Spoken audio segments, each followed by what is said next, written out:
In May of 420 BCE, during the Thargelia festival in Athens, the city officials went searching for two specific people: the ugliest man and the ugliest woman they could find. Not just unattractive, ugly, deformed, disabled, scarred. The kind of people who lived on the margins of Greek society: beggars, slaves, criminals, anyone considered physically repulsive or morally tainted.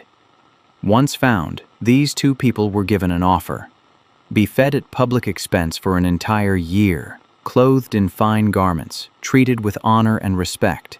Live better than you've ever lived before. There was just one condition. At the end of that year, during the Thargelia festival, you would be paraded through the streets of Athens while the entire population cursed you, beat you with fig branches, pelted you with onions, and drove you out of the city forever.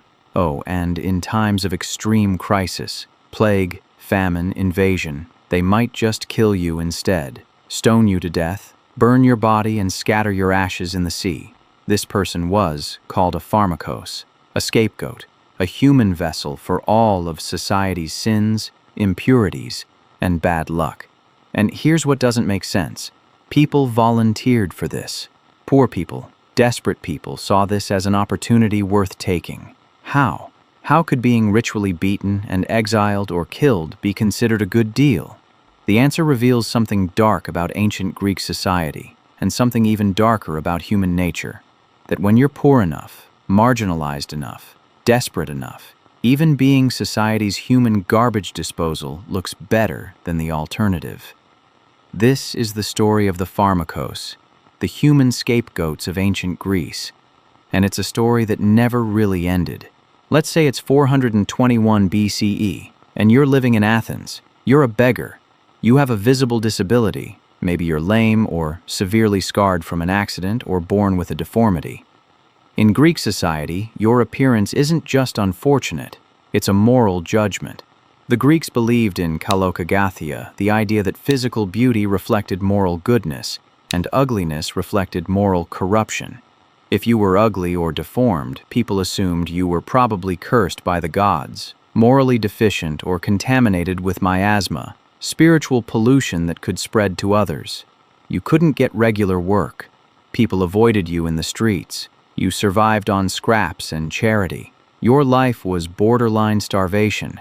Then the city officials approach you with an offer: become a Pharmakos. The word Pharmakos is related to pharmakon, which means both medicine and poison. You would be both: the poison that absorbed the city's contamination, and the medicine that cured it by being expelled. According to Petronius, a Roman writer documenting Greek customs, the Pharmakos ritual in the city of Massilia worked like this. One of the poor would volunteer to be fed for an entire year out of public funds on food of special purity. For 1 year, you would eat better than you'd ever eaten in your life. Figs, barley soup, and cheese. Foods considered pure and sacred. You'd be housed, clothed, given at least some measure of respect because you were performing a sacred function. But the entire time, everyone knew what you were. You weren't really being honored. You were being fattened for slaughter, like a sacrificial animal. And psychologically, this created something twisted.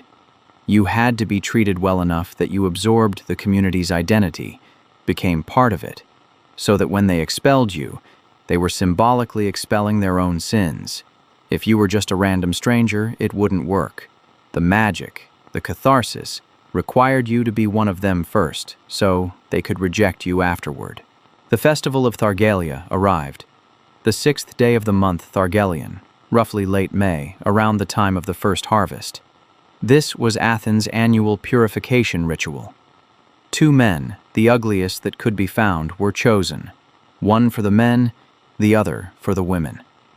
Early in the morning, you were dressed in sacred garments. According to the descriptions we have, one Pharmakos wore a necklace of black figs, representing the men. The other wore white figs, representing the women. Then you were led in a procession through the entire city of Athens. Every street, every neighborhood, you walked slowly, deliberately, so that your body could absorb the miasma, the spiritual pollution from every corner of the city. And as you walked, people watched, they whispered, they pointed, because they knew what was coming. At specific points in the procession, you were whipped with fig branches, with care that you were hit 7 times on your phallus, 7 times. On the genitals, with branches from wild fig trees which had rough bark and caused intense pain. Why the genitals? Because that's where life comes from. And the ritual was about purification, about making sure contamination didn't spread to the next generation. Then came the onions. The crowd pelted you with squill bulbs, a plant known for causing severe skin irritation. Imagine dozens, maybe hundreds of people throwing these at you as you walked, and through all of this they cursed you, they shouted at you, they heaped all their fears, all their anxieties about plague, famine, failed harvest, war, everything they were afraid of, onto you. The cursing and beating apparently transferred the affliction from the people to the scapegoat.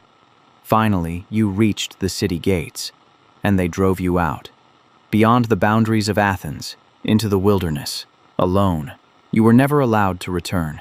But here's where the historical record gets murky, and historians have been arguing about it for decades. Were Pharmakoi actually killed, or just expelled?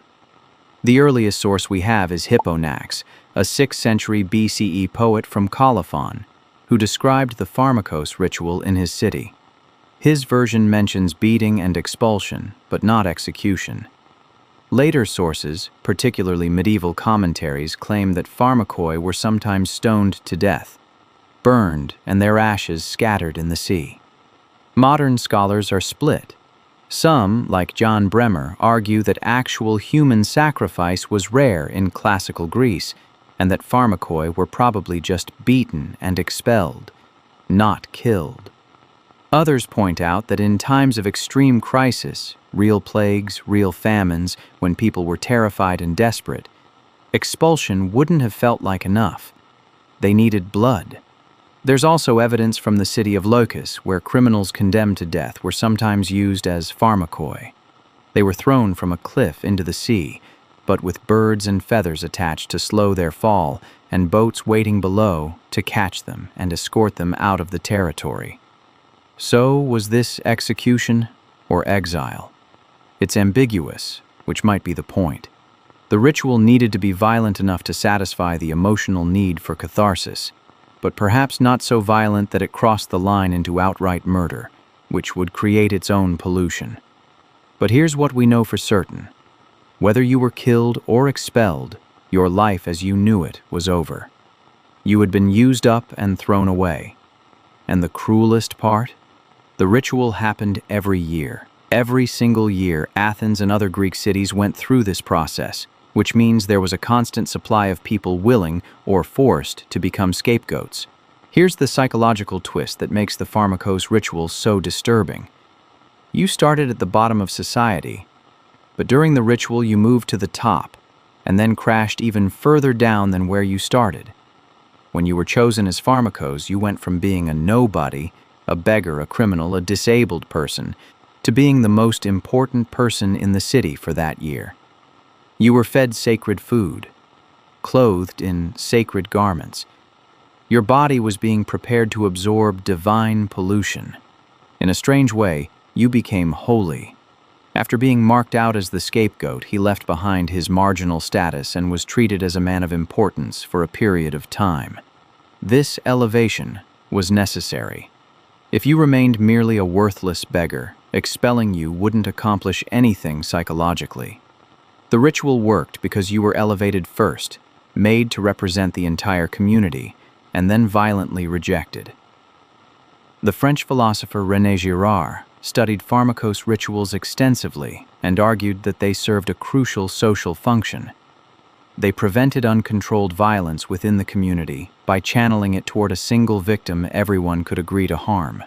When plague hit, when crops failed, when people were terrified and looking for someone to blame, the Pharmakos ritual gave them a target. Better to beat one person and drive them out than to descend into factional violence where everyone turns on everyone. But here's the dark irony. The Pharmakoi were chosen specifically because they were already on the margins. People society had already rejected. The ritual just formalized what everyone already felt. The ancient Greeks believed they were purifying their city. What they were really doing was exiling their guilt about how they treated the poor, the disabled, the different. And this pattern, elevating a scapegoat, heaping society's problems onto them, then violently rejecting them, didn't end with ancient Greece. Every Greek city that practiced Pharmakos rituals had origin myths explaining why they did it. And these myths reveal exactly how the Greeks rationalized ritually abusing people. In Athens, they told the story of Androgeus, son of King Minos of Crete. Androgeus came to Athens and competed in the Panathenaic Games, and won. Humiliated that a foreigner had defeated them, the Athenians killed him. This murder brought divine wrath down on Athens. Plague and famine struck. The oracle declared that Athens had to send 7 boys and 7 girls to Crete every 9 years to be sacrificed to the Minotaur as payment for Androgeus' death. The Pharmakos ritual was supposedly established to prevent this from happening again. By ritually purifying the city every year before the harvest, Athens could avoid divine punishment. Notice the logic. The Athenians committed murder, but instead of accepting responsibility, they institutionalized scapegoating to manage the consequences. Another myth told the story of Pharmakos himself, a man who stole sacred cups from Apollo's temple. The hero Achilles hunted him down and stoned him to death. The Thargelia festival supposedly reenacted this legendary execution. Again, the pattern. The victim is guilty of something, theft from a god, so his violent death is justified. But here's what's disturbing about these myths. They're transparently backwards rationalizations. The ritual almost certainly came first, and the myths were invented later to explain why it was okay to do this to people. You can see this in how the myths contradict each other. In some versions, Pharmakoi are criminals who deserve punishment. In others, they're innocent volunteers performing a noble service. The stories shift depending on what moral justification is needed. And there's another pattern in Greek mythology that's even more revealing. Sometimes the scapegoat was a king. In the legend of Cadrus, the last king of Athens, an oracle declared that Athens would only survive an invasion if the king died. So Cadrus disguised himself as a beggar, snuck into the enemy camp, and provoked the soldiers into killing him. Athens was saved. After his death, Cadrus was worshipped as a hero with shrines and cult offerings. So scapegoating could be noble, if it was a king doing it voluntarily. But when it was an actual beggar being forced out, that was just pest control. The myths let the Greeks have it both ways, celebrate self-sacrifice as heroic while treating actual poor and disabled people as disposable. Here's a detail historians find fascinating. Several famous Greek poets were either actual Pharmakoi, or their lives followed the Pharmakos pattern so closely that it's hard to tell the difference. Hipponax, the 6th century poet who described the Pharmakos ritual, was himself exiled from his city of Colophon. He was mocked for being ugly, exiled for his satirical poetry, and according to legend, he caused his enemies to hang themselves with the power of his words. His life story mirrors the Pharmakos. Ugly, marginal, powerful in a dangerous way, eventually expelled from the community. Aesop, the famous fable writer, has an even more direct connection. According to legend, Aesop traveled to Delphi and mocked the Delphians for living off temple donations without doing real work. Enraged, the Delphians framed him for stealing a golden cup from Apollo's temple, then threw him off a cliff, executing him in the same manner as a Pharmakos. Whether this actually happened is debatable, but the fact that the story exists reveals something important. The Greeks understood that poets, intellectuals, and social critics performed a Pharmakos-like function. They told uncomfortable truths. They held up mirrors to society. They absorbed the culture's contradictions and reflected them back in their work. And sometimes society couldn't tolerate that, so they had to be expelled or silenced. Todd Compton, in his book Victim of the Muses, documented dozens of poets throughout history who suffered Pharmakos-like fates: exile, execution, imprisonment, because their words made them dangerous. The pattern persists. The person who tells the truth becomes the scapegoat. The person who points out the problem becomes the problem. Think about it. Whistleblowers, activists, critics. They're modern pharmakoi. They absorb society's contradictions, make them visible, and then society punishes them for it. Ancient Athens practiced literal pharmakos rituals. Modern societies do it metaphorically, through cancel culture, exile, or simply making certain people unemployable. The mechanism is the same. Find someone who represents what we're uncomfortable with, heap our guilt onto them, and expel them from the community.